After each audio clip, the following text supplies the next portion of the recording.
Hey everyone, welcome back to another video. Today we're talking about the best emulators that will run on your low-end PC in 2025. If you've got a computer that's not exactly built for gaming, or maybe you're running on low specs, don't worry, I've got you covered. We'll be taking a look at some fantastic emulators that will let you relive those classic games without breaking a sweat. First up, we have NES and SNES.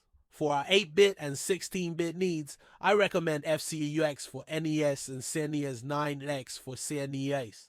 These two emulators are lightweight, meaning they won't take up a ton of resources on your PC, and they're incredibly easy to set up. You'll be up and running in no time. They also support save states so you can save your progress at any point, and they work perfectly with keyboard controls. And yes, even the directional pad. If you're using a laptop, I highly recommend using keyboard remapping to make your experience way better, and if you have a controller, even better, it will map just fine. Next, we have PlayStation 1. If you want to play games like Final Fantasy VII, Tekken 3, or Crash Bandicoot, EPSXE is the way to go. This emulator can run on even single-core CPUs, which is amazing, and it supports enhanced graphics with optional plugins. Now, if your PC can handle it, I suggest trying out Pete's OpenGL2 plugin for a much better visual experience. Keep in mind though, it does require a bit more from your GPU. Now for Game Boy and Game Boy Advance games like Pokémon, Zelda, Metroid Fusion, the best emulator is Visual Boy Advance M.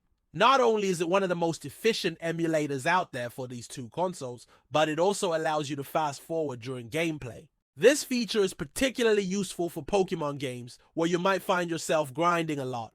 Being able to speed things up is a lifesaver. Up next we have Nintendo DS. Games like Mario Kart DS, Pokémon, and Nintendo's can be tricky to emulate since they're a bit more resource heavy. However, this Mumi is a great option if you don't mind tweaking a few settings. In order to get it to run smoothly on a low-end PC, you may have to turn off sound interpolation and reduce the screen size. But hey, once you're up and running, you're good to go. Now for PSP games like God of War, Tekken 6 and GTA Liberty City Stories, PPSSPP is your go-to emulator. What's really amazing about PPSSPP is its optimization. Even on systems with just 2 GB of RAM, it runs pretty smoothly. The trick is to lower the rendering resolution to 1x and you're good to go.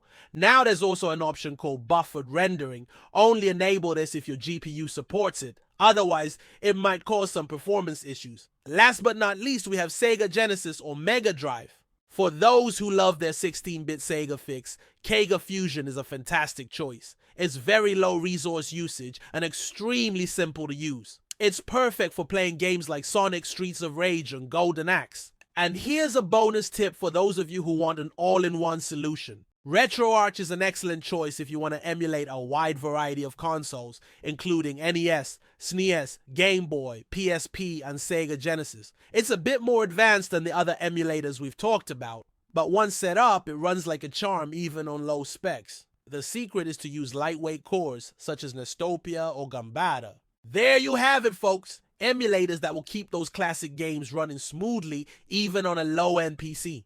If this video was helpful, give it a thumbs up and stay tuned for more gaming related content. Thanks for watching and happy gaming.